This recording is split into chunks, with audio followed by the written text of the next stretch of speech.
Hey guys, how's it going? Do you like goofy undead Mexican luchador adventures? Man, that was a mouthful. Well, I hope you do, because today I'll be reviewing one of the better Metroidvania titles to come out in the last few years. Of course, the game I'm talking about is Guacamelee.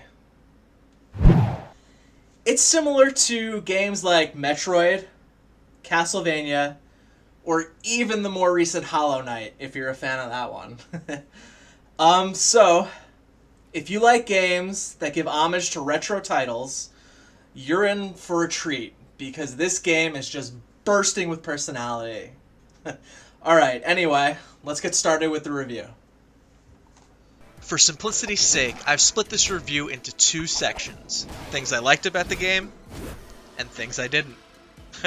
Simple, right? Okay, cool. The first aspect I really liked is the over-the-top comedic vibe of the whole thing. I mean, you can turn into a chicken for Christ's sake. That's just wacky. It wasn't ever a laugh-out-loud extravaganza, you know? But it was always pretty clear that this game doesn't take itself too seriously.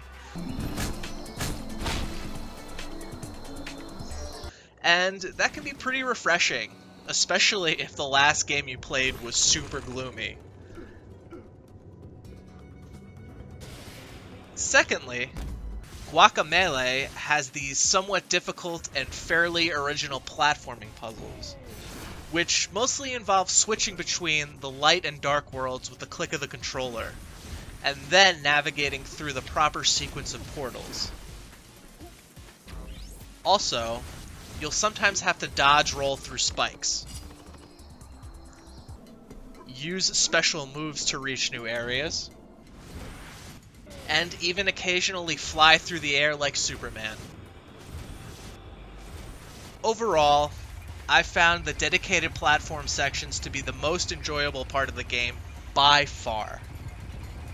Thirdly, I really enjoyed the bold choice to base the game off Mexican folklore. I honestly can't think of another game that does this, and quite frankly, it was just fun to experience this unique aesthetic.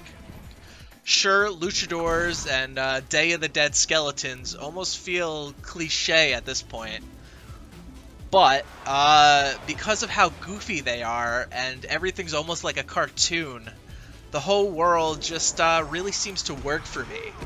It's almost like they're using these Mexican symbols ironically, and it just adds to the comedy of the whole thing. Okay, so that brings us to the second half of the review.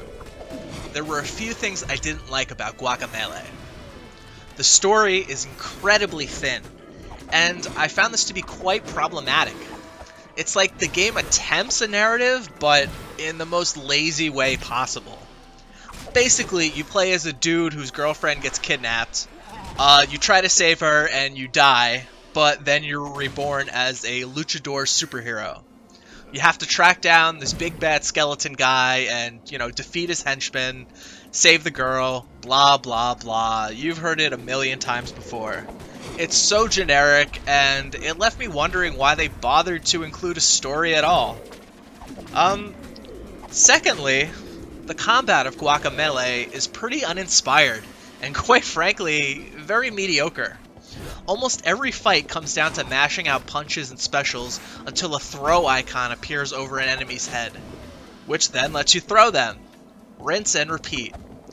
The only exception to this is when the game begins to introduce colored shields on enemies. Blue shields must be broken with your blue special move, red with red, etc. This adds a little bit of spice to the combat, but only a little. It's honestly kind of a boring way to make the combat more difficult if you think about it for, a couple seconds. Outside of defeating trash mobs, there are also a few boss battles, which admittedly are sometimes interesting, but too often the strategy for beating them is just die a few times, learn the patterns, and move on. I was left feeling like there was no real skill element to the combat besides memorization of enemy patterns, and that's just not exciting. Lastly, I think it was a mistake not to tag on any meaningful consequences to death.